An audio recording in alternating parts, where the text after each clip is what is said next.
বাঙালিদের কাছে সবথেকে প্রিয় যে খাবারটা সেটা হলো মাছ আর ভাত। আর মাছেদের মধ্যে আমরা যে মাছটা খেতে সবথেকে বেশি পছন্দ করি সেটা হলো কাতলা মাছ। হ্যালো এভরিওয়ান, আমি রিয়া। আজকে আমি তোমাদের কাছে নতুন একটা রান্নার রেসিপি ভিডিও নিয়ে চলে এসেছি।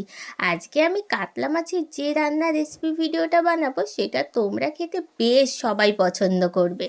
প্রথমে আমি 4 থেকে 5টা মতন কাতলা মাছের পিস নিয়ে নিয়েছিলাম। তারপরে সেটাকে নুন মাখিয়ে বেশ 10 মিনিট মতন রেখে দিয়েছিলাম। আর যতক্ষণ মাছটাকে নুন মাখিয়ে রেখে দিয়েছি ততক্ষণ আমি কড়ার মধ্যে অল্প একটু জল দিয়ে তার মধ্যে দিয়েছিলাম 2খানা মতন পেঁয়াজ। আর পেঁয়াজটাকে একদম ঝুরি ঝুরি করে কেটেছিলাম, আর পেঁয়াজটাকে আমি সিদ্ধ করতে দিয়েছিলাম।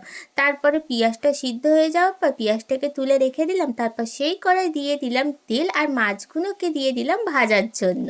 মাছগুলো যতক্ষণ ধরে ভাজা হচ্ছিল ততক্ষণে আমি মাছগুলো রান্না করার জন্য যে মশলাগুলো লাগবে সেইগুলোকে আমি এবার রেডি করে নেব। তো আমি আগেই তো বয়েল করে নিয়েছিলাম পেঁয়াজটাকে, সেটাকে আমি মিক্সার গ্রাইন্ডারে দিয়ে পেস্ট করে দিলাম। এরপরে আবার মিক্সার গ্রাইন্ডারের মধ্যে দিয়ে দিলাম অল্প একটু কাজু বাদাম, 1 চামচ মতো দিয়েছিলাম পোস্ত, আর 1 চামচ দিয়েছিলাম চাল মগজ।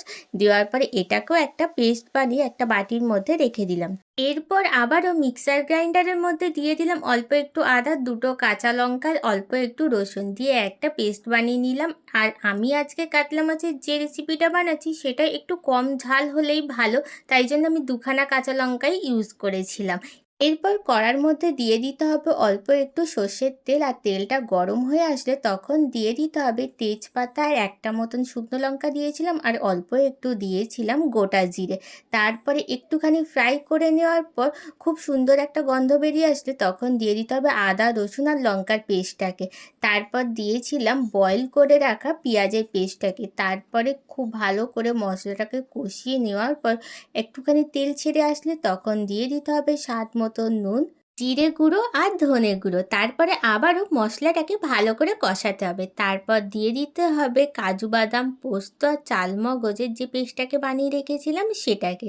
তারপরে ভালো করে আবারও মশলাটাকে একটুখানি কষিয়ে নেবো। আর এর মধ্যে কাজু বাদাম পোস্ত আর চালমগজের যে বাটিটা ছিল ওর মধ্যে যে জলটা দিয়েছিলাম সেই জলটা আমি একটুখানি দিয়ে দিয়েছিলাম। তারপরে আবার দেখলাম একটুখানি নুনটা কম হয়েছিল, তখন আমি আবার স্বাদ মতো একটু নুন দিয়েছিলাম, আর অ্যাডজাস্ট করার জন্য দিয়েছিলাম অল্প একটুখানি চিনি।